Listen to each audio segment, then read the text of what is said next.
നമസ്കാരം. ഡോക്ടർ ലൈവിലേക്ക് സ്വാഗതം.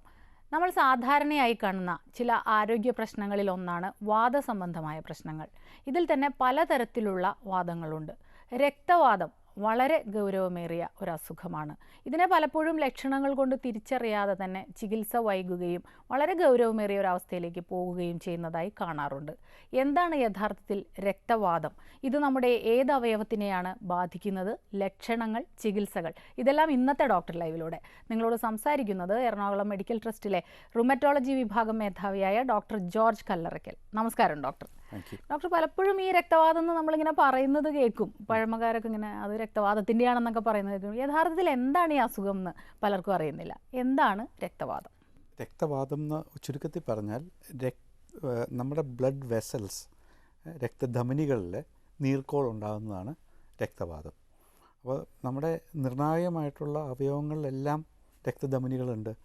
അപ്പോൾ ആ അവയവങ്ങളെ ഈ ഇൻഫ്ലമേഷൻ ബാധിച്ചു കഴിഞ്ഞാൽ വളരെ ഗൗരവമായിട്ടുള്ള പ്രത്യാഘാതങ്ങൾ ഉണ്ടാവാം. അപ്പോൾ അത് രക്തവാദം നമ്മൾ തിരിച്ചറിയുകയും അത് വളരെ വേഗം ചികിത്സിക്കുകയും ചെയ്യേണ്ട ഒരു അസുഖമാണ്, ഒരു എമർജൻസിയാണ്.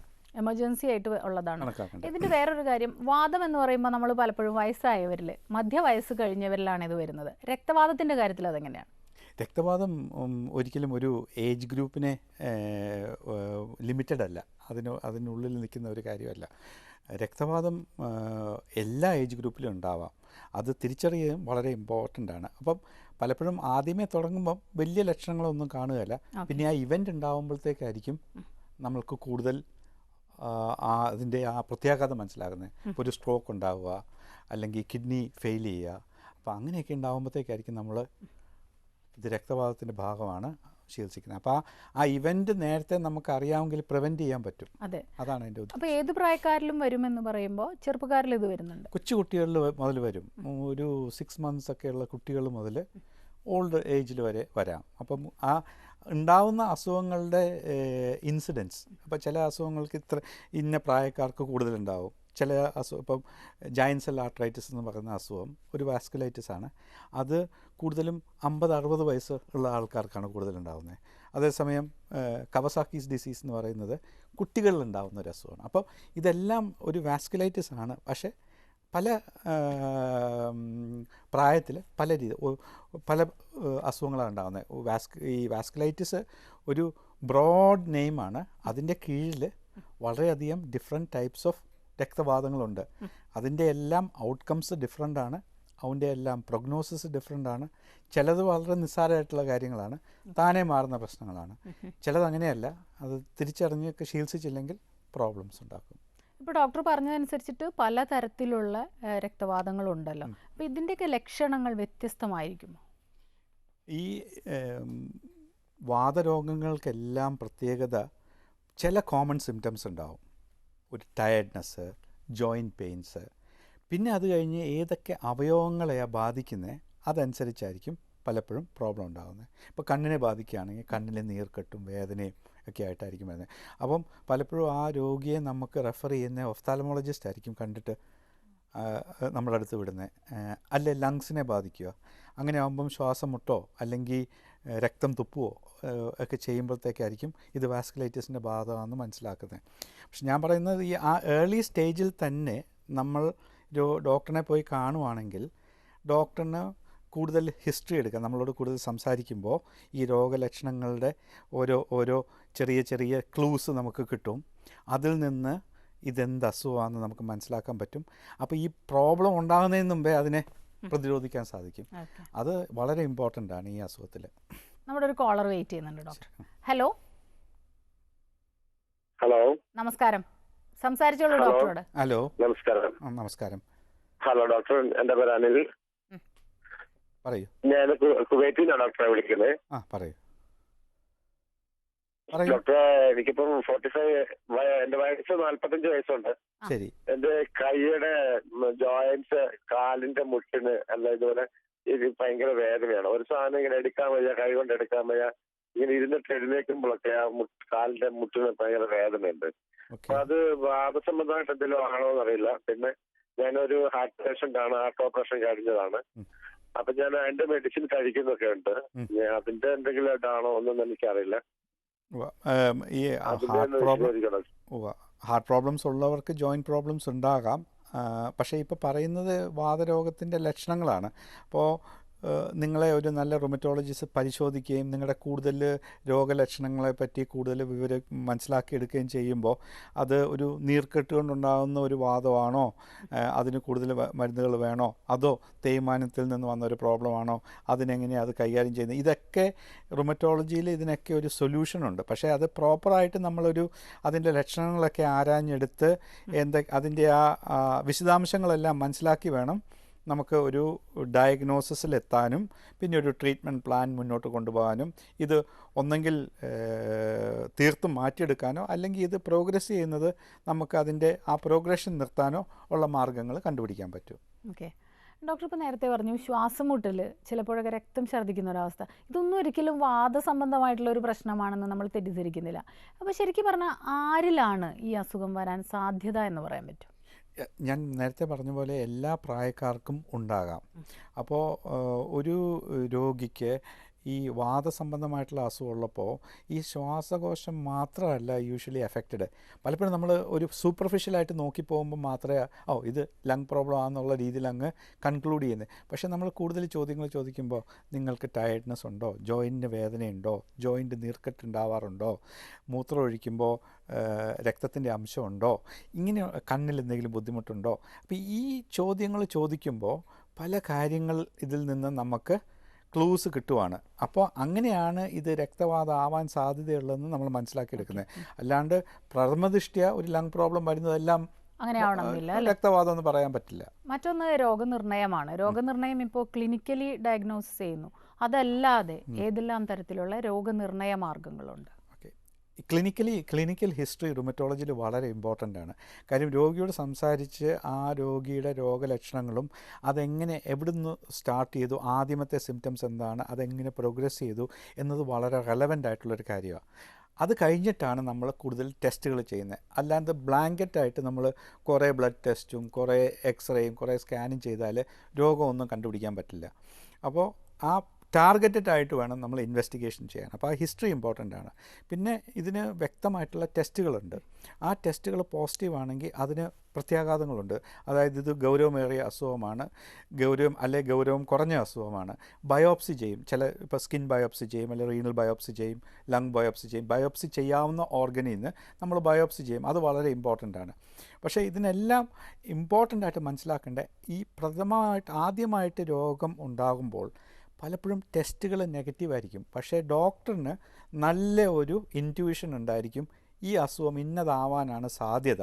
അപ്പോൾ അതിനെ വേണ്ടിയുള്ള കൂടുതലുള്ള ഇൻവെസ്റ്റിഗേഷൻസും ആ പേഷ്യൻറ്റിനെ ഫോളോ അപ്പ് ചെയ്യുകയും ഒക്കെ ചെയ്യുമ്പോഴാണ് ഇത് വ്യക്തമായി വരുന്നത്. ഡോക്ടർ, മറ്റൊരു കോളിലേക്ക് പോവാം. ശരി. ഹലോ.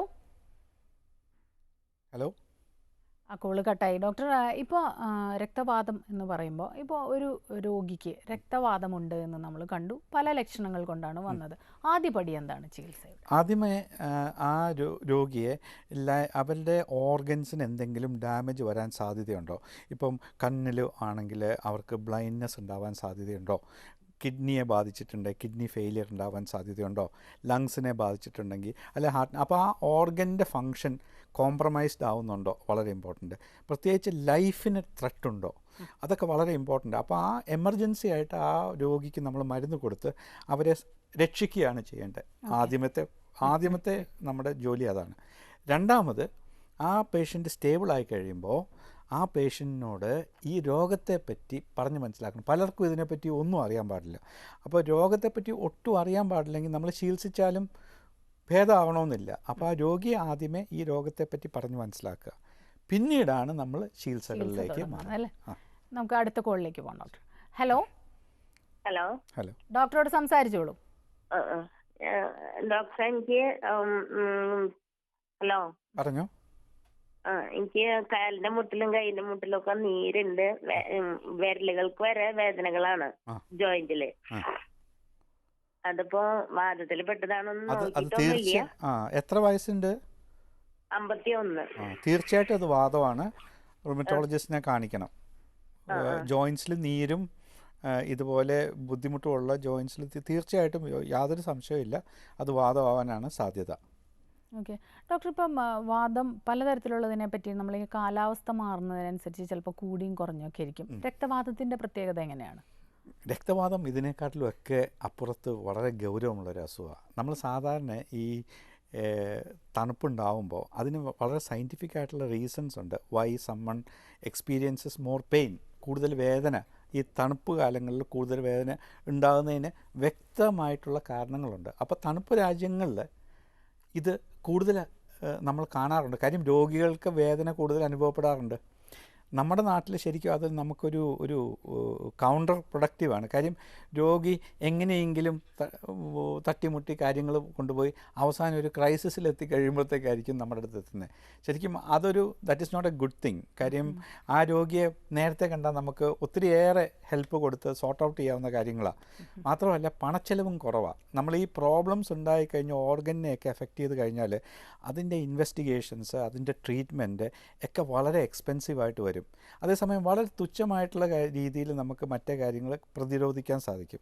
അപ്പം ഫൈനാൻഷ്യലിയും ഇത് കൂടുതൽ എഫക്റ്റീവ് നമ്മൾ നേരത്തെ നോക്കുന്നതാണ്. അല്ലാണ്ട് താമസിച്ച് കണ്ടമാനം വഷളായി കഴിയുമ്പോൾ അന്നേരം അവരും ഡെസ്പറേറ്റാണ്. ഈ പേഷ്യൻ്റ് വരുന്ന ആളും ഡെസ്പറേറ്റ്, എന്തെങ്കിലും ഒന്ന് ചെയ്തതാ ഇത് ഇങ്ങനെയൊരു സിറ്റുവേഷൻ ആയെന്നുള്ളത് ആ ഒരു രീതിയിൽ എത്തുന്നതല്ല അതിൻ്റെ ശരി. നേരത്തെ ഈ റൊമറ്റോളജിയിലെ ഏറ്റവും ഇമ്പോർട്ടൻറ്റ് പ്രിൻസിപ്പിൾ പ്രിവെൻഷനാണ്. പ്രിവെൻഷൻ ഓഫ് എ പ്രോബ്ലം ആണ്, അല്ലാണ്ട് ക്യൂറേറ്റീവ് അല്ല നമ്മുടെ ഒരു ചിന്താഗതി.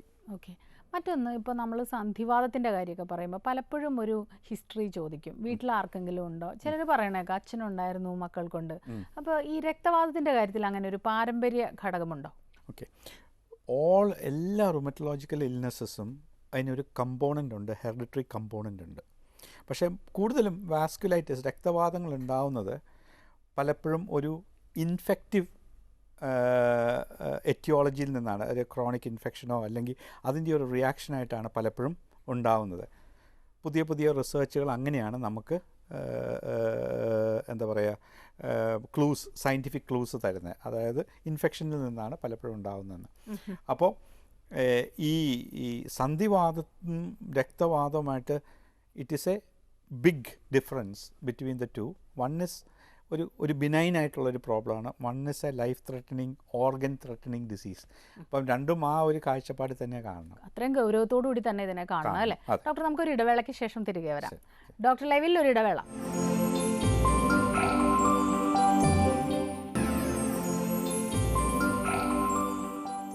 ഡോക്ടർ, നമ്മുടെ ഒരു കോളർ വെയിറ്റ് ചെയ്യുന്നുണ്ട്. ഹലോ ഹലോ, ചോദിച്ചോളൂ ഡോക്ടറോട്. സാറേ, ഞാൻ ദുബായിൽ നിന്ന് വിളിക്കുന്നത്. പറയൂ. അത് വൈഫിന് പിന്നെ കാലിന്റെ മടമ്പിന്റെ ബാക്കിലായിട്ട് അത് കൂടുതൽ നിന്ന് സമയം കാലിൽ നിന്ന് ജോലി ചെയ്യുമ്പോൾ കാലിന്റെ ബാക്ക് വശത്ത് വീങ്ങുക. പിന്നെ അവ ഡോക്ടറെ കാണിച്ചപ്പോൾ രക്തവാദത്തിന്റെ ചെറിയ കുഴപ്പമുണ്ടെന്ന് പറഞ്ഞായിരുന്നു. ഓക്കെ, ബ്ലഡ് ടെസ്റ്റ് ചെയ്തോ? എന്താ? പിന്നെ എക്സ്റേ എടുത്ത് നോക്കിയപ്പോ എല്ലിനെന്തോ ചെറിയ കംപ്ലൈന്റ് ഉണ്ടെന്ന് പറഞ്ഞു. രണ്ട് കാലിനും ഒരേ സമയത്ത് വരുന്നത്. ഓക്കെ, വാദത്തിന്റെ ലക്ഷണമാകാം. വൈഫ് എത്ര വയസ്സുണ്ട് വൈഫിന്? അപ്പോൾ ഷീസ് എ യങ് ലേഡി. കുറെ ചികിത്സ നടത്തി, അപ്പോൾ കാലിങ്ങനെ കൂടുതൽ ജോലി ചെയ്യുമ്പോൾ കാണുന്നത്. അല്ല, അത് നമ്മൾ കൂടുതൽ അതിൻ്റെ പരിശോധിക്കുകയും അതിൻ്റെ ടെസ്റ്റുകളും ഒക്കെ ഒന്ന് റിവ്യൂ ചെയ്താലേ ഏത് വാദമാണെന്ന് പറയാൻ പറ്റുള്ളൂ. പക്ഷേ പറഞ്ഞിടത്തോളം ഒരു വാദമാണെന്നാണ് എനിക്ക് മനസ്സിലാക്കാൻ സാധിക്കുന്നത്. ഓക്കെ ഡോക്ടർ, പല അസുഖങ്ങളും ഇപ്പോൾ ജീവിതശൈലി രോഗങ്ങളുമായിട്ടൊക്കെ ബന്ധപ്പെട്ട് കൂടുതലായിട്ട് ഇപ്പോൾ ഒരു അസുഖത്തിൻ്റെ തന്നെ ഗൗരവം കൂടുതലായിട്ട് കാണും. ഉദാഹരണത്തിന് പ്രമേഹമുള്ളവരിലൊക്കെ. അപ്പോൾ വാദവും ഇത്തരം പ്രശ്നങ്ങളുമായിട്ട് ബന്ധമുണ്ടോ? തീർച്ചയായിട്ടും ബന്ധമുണ്ട്. അത് ശരിക്കും ഒരു നെഗറ്റീവ് കോൺട്രിബ്യൂഷനാണ് അതിന് മേക്ക് ചെയ്യാൻ സാധിക്കുക. വാദം ഉണ്ടാവുന്നത് ഒരു ലൈഫ് സ്റ്റൈലിൻ്റെ ഒരു പ്രോബ്ലം കൊണ്ടല്ല വാദം ഉണ്ടാവുന്നത്. ഇപ്പം ഒന്ന് രണ്ട് അസുഖങ്ങൾ, ഈ ഗൗട്ട് അങ്ങനത്തെ അസുഖങ്ങളിൽ കൂടുതലും ഡയറ്റും ഈ ആൽക്കഹോളും ഒക്കെ ആയിട്ട് ലിങ്ക്ഡ് ആണ്. പക്ഷേ പൊതുവെ വാദം ഒരു ജനറ്റിക് ആയിട്ടുള്ളൊരു ഡിസീസാണ്. അത് ഒരു ജനറ്റിക് ഡിഫക്റ്റ് ഉണ്ടാകുന്നതുകൊണ്ടും നമ്മുടെ പ്രതിരോധ ശക്തി അത് എങ്ങനെ ഈ എക്സ്റ്റേണലായിട്ട് വരുന്ന ആൻറ്റിജൻസിനെ എങ്ങനെ ഹാൻഡിൽ ചെയ്യുന്നു എന്നനുസരിച്ചാണ് നമുക്ക് അസുഖം ഉണ്ടാകുന്നത്. അപ്പം നമ്മുടെ ഒരു കുറ്റം കൊണ്ടാണെന്ന് പറയാൻ പറ്റില്ല. പക്ഷേ അങ്ങനെയുള്ള അസുഖം ഉള്ളവർക്ക് പലപ്പോഴും ഇതിൻ്റെ പ്രത്യാഘാതം കൂടുതലാകാൻ സാധിക്കും ലൈഫ് സ്റ്റൈൽ ശരിയല്ലെങ്കിൽ. എക്സാമ്പിൾ, ഒരു റുമറ്റോയിഡ് പേഷ്യൻ്റ് കറക്റ്റായിട്ട് എക്സസൈസ് ചെയ്യുന്നില്ല, കറക്റ്റായിട്ട് ഡയറ്റ് എടുക്കുന്നില്ല, അവർക്ക് ബ്ലഡ് പ്രഷർ ഉണ്ടാവാൻ സാധ്യത കൂടുതൽ, അവർക്ക് ഹാർട്ട് അറ്റാക്ക് ഉണ്ടാവാൻ സാധ്യത കൂടുതൽ, അവർക്ക് സ്ട്രോക്ക് ഉണ്ടാകാൻ സാധ്യത കൂടുതൽ. അപ്പോൾ അവിടെ ഒരു നെഗറ്റീവ് കോൺട്രിബ്യൂഷനാണ് ഈ ലൈഫ് സ്റ്റൈൽ കൊണ്ടുവരുന്നത്. പക്ഷേ ലൈഫ് സ്റ്റൈൽ കൊണ്ട് മാത്രം മാറ്റാൻ പറ്റുമായിരുന്നെങ്കിൽ ആരും വാദത്തിന് മരുന്നുകൾ കൊടുക്കില്ല, അതിൻ്റെ ആവശ്യമില്ല. കാര്യം ലൈഫ് സ്റ്റൈൽ കൊണ്ട് മാറ്റിയെടുക്കാവുന്ന കാര്യങ്ങൾ. പക്ഷേ വാദത്തിന് നമുക്ക് ലൈഫ് സ്റ്റൈൽ കൊണ്ട് പൂർണ്ണമായിട്ട് മാറ്റിയെടുക്കാൻ പറ്റില്ല. ഈ നെഗറ്റീവ് കോൺട്രിബ്യൂഷൻ ഈ അസുഖത്തോട്ടുള്ളത് ദാറ്റ് വി ക്യാൻ ചേഞ്ച്. അടുത്തൊരു കോളിലേക്ക് പോകാം ഡോക്ടർ. ഹലോ ഹലോ, എൻ്റെ പേര് ബെറ്റ്സി എന്നാണ്. എനിക്ക് വയസ്സ് 28 വയസ്സാണ്. എനിക്കിപ്പോ നടക്കുമ്പോഴേ കാലിന് ടിക് ടിക് സൗണ്ട് കേൾക്കുന്നു. അത് നീരുവീഴ്ചയുണ്ട്. ആ ടിക് ടിക് എന്ന സൗണ്ട് കേൾക്കുന്നത് പലപ്പോഴും ഒരു മെക്കാനിക്കൽ പ്രോബ്ലം ആവാനാണ് സാധ്യത ബെറ്റ്സി. അത് ഇനിഷ്യലി ഒരു ഓർത്തോപീഡീഷ്യനെ കാണിക്കുന്നതായിരിക്കും അതിൻ്റെ കറക്റ്റായിട്ടുള്ള ആൾ കാണേണ്ടത്. അപ്പോൾ ആ സ്ട്രക്ചറൽ പ്രോബ്ലം ആണെങ്കിൽ അത് അങ്ങനെ ഐഡൻറ്റിഫൈ ചെയ്യാൻ സാധിക്കും. അത് ഓർത്തോപീഡീഷ്യൻ കണ്ടിട്ട് പറയുക എനിക്കൊന്ന് കാണാൻ പറ്റുന്നില്ല എന്ന് പറയുകയാണെങ്കിൽ മാത്രം റുമറ്റോളജിസ്റ്റിനെ കണ്ടാൽ മതി. പറഞ്ഞിടത്തോളം ഒരു മെക്കാനിക്കൽ ഡിഫക്റ്റ് പോലെയാണ് ബെറ്റ്സി പറയുന്നത്. ഡോക്ടർ, ഇപ്പോൾ ഈ എല്ലുകളുടെ തേയ്മാനം ഉണ്ടല്ലോ, അതിൻ്റെ പല ലക്ഷണങ്ങളും ഇപ്പോൾ രക്തവാതത്തിന് ഡോക്ടർ പറഞ്ഞ ലക്ഷണങ്ങളുമായിട്ട് ബന്ധം തോന്നി. അതായത് ഇപ്പോൾ മുട്ടുകാലിനൊക്കെ ഒരു നീര് വരിക, ഇപ്പോൾ തേയ്മാനം ഉണ്ടെങ്കിലും ഇതുപോലുള്ള പ്രശ്നങ്ങൾ കാണാറുണ്ട്, വേദന എടുക്കുക. അപ്പോൾ എങ്ങനെയാണ് നമ്മൾ ഈ രണ്ട് കാര്യങ്ങളെ തമ്മിൽ? രക്തവാതം വളരെയധികം ഗൗരവമുള്ള പ്രോബ്ലമാണ് സ്മിത. അത് എന്നാന്ന് വെച്ച് കഴിഞ്ഞാൽ ഈ തേയ്മാനം ഉണ്ടാകുന്നത് ഒരു ഓവർ യൂസ് കൊണ്ട് വരുന്ന പ്രോബ്ലമോ അല്ലെങ്കിൽ ലൈഫ് സ്റ്റൈൽ, ഇപ്പം കൂടുതൽ നേരം നിൽക്കുന്ന ആൾക്കാർ, കായികമായിട്ടുള്ള ജോലി ചെയ്യുന്നവർ, അവർക്കൊക്കെ ആ തേയ്മാനം കൂടുതലായിട്ടുള്ളൊരു ഇഷ്യൂ വരുന്നത്. അങ്ങനെയുള്ളവർക്ക് രക്തവാതം ഉണ്ടാവോ? തീർച്ചയായിട്ടും ഉണ്ടാവാം. പക്ഷേ ഇത് തമ്മിലൊരു ഡയറക്റ്റ് ലിങ്ക് ഇല്ല. It occurs separately.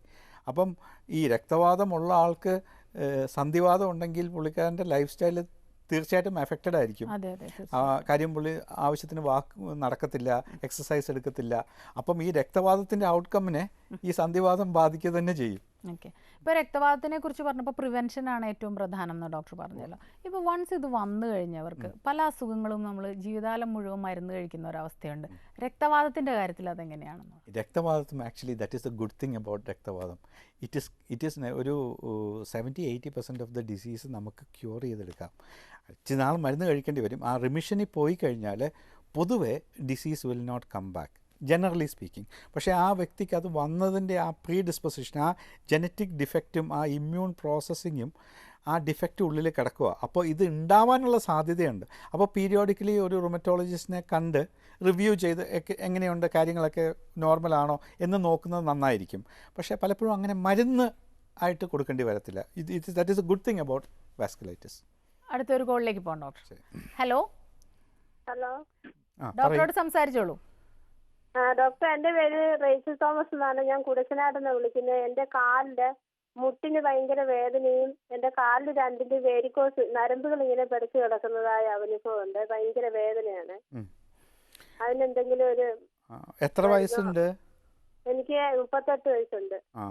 സാധാരണ 38 വയസ്സുള്ള ആൾക്കാർക്ക് വെരിക്കോസ് വെയിൻ ഒന്നും വരേണ്ട കാര്യമില്ല. പലപ്പോഴും വെരിക്കോസ് വെയിൻ ആയിരിക്കില്ല ഈ വേദനയുടെ കാരണക്കാരനും. അപ്പം നന്നായിട്ടൊന്ന് ഒരു റുമറ്റോളജിസ്റ്റിനെ ഒന്ന് കണ്ടാൽ, അത് അല്ലെങ്കിൽ ഒരു ഓർത്തോപീഡീഷ്യനെ കണ്ടാൽ അതൊന്ന് പ്രോപ്പറായിട്ട് എക്സാമിൻ ചെയ്യും, ആ ഹിസ്റ്ററി എടുക്കുകയും അതിന് വേണ്ട ടെസ്റ്റുകൾ ചെയ്താലും തീർച്ചയായിട്ടും ഹെൽപ്പ് ചെയ്യാൻ പറ്റുമെന്നാണ് എൻ്റെ വിശ്വാസം. ഓക്കെ ഡോക്ടർ, ഇപ്പം ഈ അമ്മയ്ക്ക് ഉള്ള അസുഖങ്ങൾ പലപ്പോഴും പ്രഗ്നൻ്റ് ആയി കഴിയുമ്പോൾ അമ്മമാർക്കുള്ളൊരു വലിയ പേടി, എൻ്റെ കുഞ്ഞിന് അത് ഉണ്ടാവുമോ, അല്ലെങ്കിൽ ഇതിന് മരുന്ന് കഴിക്കുന്നത്, പ്രഗ്നൻസിയിൽ മരുന്ന് കഴിക്കുന്നത് കുഞ്ഞിനെ അഫക്റ്റ് ചെയ്യുമോ? ഇപ്പോൾ രക്തവാതമുള്ള ഒരു സ്ത്രീയുടെ അവസ്ഥ എന്താണ്? പ്രഗ്നൻ്റ് ആയിരിക്കുമ്പം രക്തവാതം വന്നാൽ ഇറ്റ് ഈസ് വെരി ഡേഞ്ചറസ്. പലപ്പോഴും കുട്ടിയെ നമുക്ക് നഷ്ടപ്പെടുകയാണ് ചെയ്യുന്നത്. It is A very sad situation. പല മരുന്നുകളും നമ്മൾ രക്തവാതത്തിന് കൊടുക്കുന്ന മരുന്നുകൾ പ്രഗ്നൻസിയിൽ നമുക്ക് കൊടുക്കാൻ പറ്റത്തില്ല.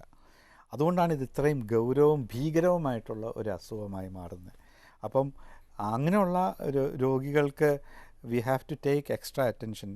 അവരുടെ മാനസികാവസ്ഥയും ആ വ്യക്തി കടന്നു പോകുന്ന സംഘർഷത്തിൽ കൂടെ പോകുന്ന ഒരു സമയത്ത് നോട്ട് ജസ്റ്റ് മെഡിക്കൽ കെയർ മാത്രം കൊടുത്താൽ പോരാ, ആ വ്യക്തിയുടെ മുന്നോട്ടുള്ള ജീവിതത്തിനുള്ള ആ ധൈര്യവും പിന്നെയും നമുക്ക് പ്രഗ്നൻ്റ് ആകാൻ സാധിക്കും. മുന്നോട്ട് മരുന്നുകൾ കൊടുത്ത് ശരിയാക്കി ഇമോഷണൽ സപ്പോർട്ടും കൊടുക്കണം തീർച്ചയായിട്ടും. അതെ. മറ്റൊരു ഇടവേളയ്ക്ക് ശേഷം തിരികെ വരാം ഡോക്ടർ. ഡോക്ടർ ലൈവിൽ ഒരു ഇടവേള കൂടി.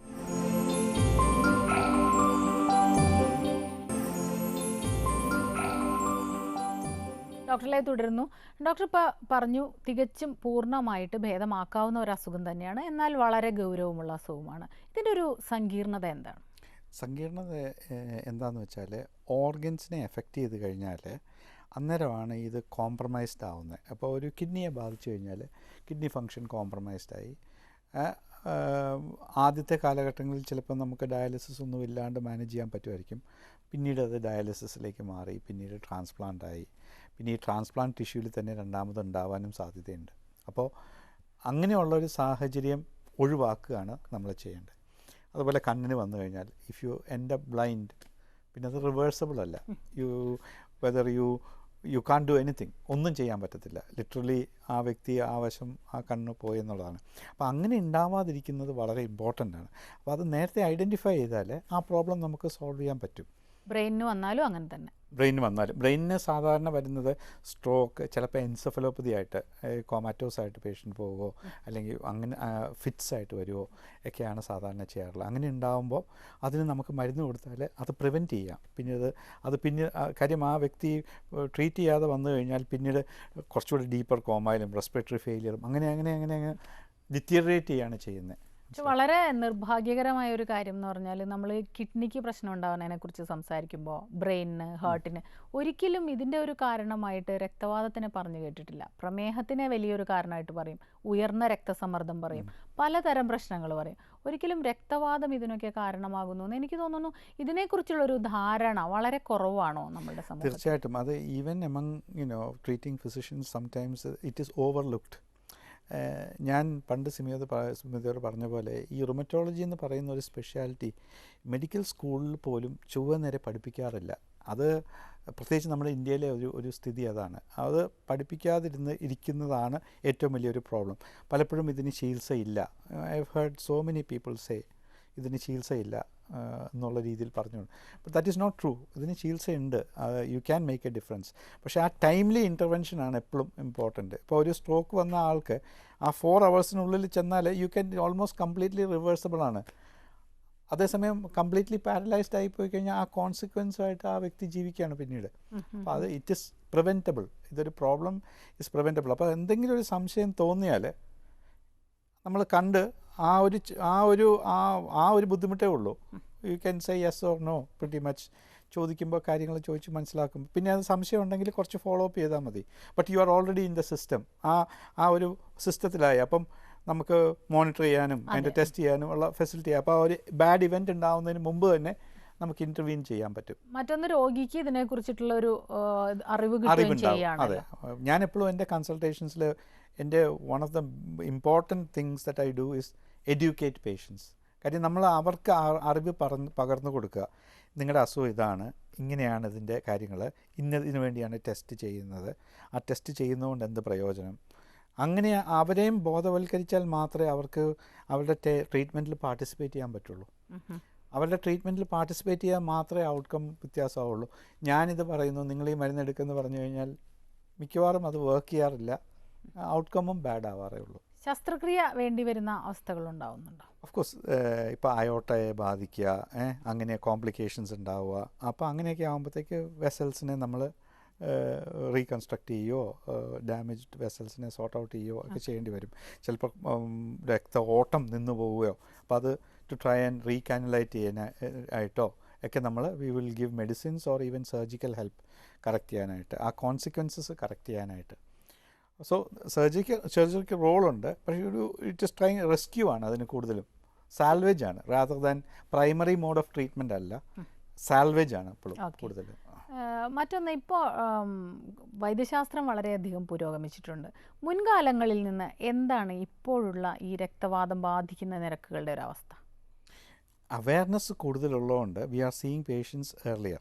പ്രത്യേകിച്ച് വെളിയിൽ വെസ്റ്റേൺ കൺട്രീസിൽ അങ്ങനെ ഒരു സിസ്റ്റമുണ്ട്. ചാനൽഡായിട്ട് ഒരു ജനറൽ പ്രാക്ടീഷണറിനെ കണ്ടു, സസ്പിഷൻ ഉണ്ടായി, സെക്കൻഡറി സെൻറ്ററിൽ പോയി ചെക്ക് ചെയ്തു, പിന്നെ ഫോളോ അപ്പിലായി. That system is there. നമ്മുടെ ഇവിടെ ആ സിസ്റ്റം ഇല്ല. അപ്പം ദ ഒൺലി വേ നമുക്കിത് ബെറ്റർ ആക്കാൻ പറ്റുന്നത് is by taking the knowledge to the patient. സമൂഹത്തിലേക്ക് ഈ ഇൻഫർമേഷൻ കൊണ്ടുപോവുക. കാര്യം സമൂഹത്തിന് ഇങ്ങനെയുള്ള അസുഖങ്ങൾ വന്ന കുടുംബങ്ങൾ തകർന്നു പോകുന്ന അവസ്ഥയാണ്. കാര്യം ദ കോസ്റ്റ് ഓഫ് കെയർ ഒരു സാധാരണക്കാരന് ഉൾക്കൊള്ളാൻ മേലാത്ത ഒരു സിറ്റുവേഷനായിട്ട് വരും. അത് പ്രിവെൻറ്റ് ചെയ്യുക. Okay, that we can manage well. ഇതിപ്പോൾ പൂർണ്ണമായും മാറിക്കഴിഞ്ഞാൽ പിന്നീട് വരാനുള്ള ഒരു സാധ്യതയുണ്ട് തീർച്ചയായും. കാര്യം ആ ജനറ്റിക് ഡിഫക്റ്റ് കിടക്കുകയും ആൻറ്റിജൻ പ്രോസസ്സിംഗ് ഡിഫക്റ്റ് കിടക്കുകയും ചെയ്യുകയാണ്.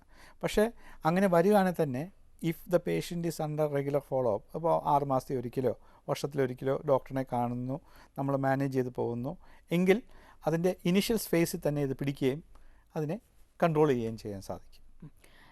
തീർച്ചയായിട്ടും വളരെ ഉപകാരപ്രദമായിട്ടുള്ളൊരു അധ്യായമായിരുന്നു ഇത്. കാരണം രക്തവാതത്തിനെ കുറിച്ച് അധികം ആർക്കും ഇത്തരം വിവരങ്ങൾ അറിയുമെന്ന് തോന്നുന്നില്ല. വളരെയധികം നന്ദി ഡോക്ടർ ഞങ്ങളോട് സഹകരിച്ചതിന്. ഇന്നത്തെ ഡോക്ടർ ലൈവ് ഇവിടെ അവസാനിക്കുന്നു. നമസ്കാരം.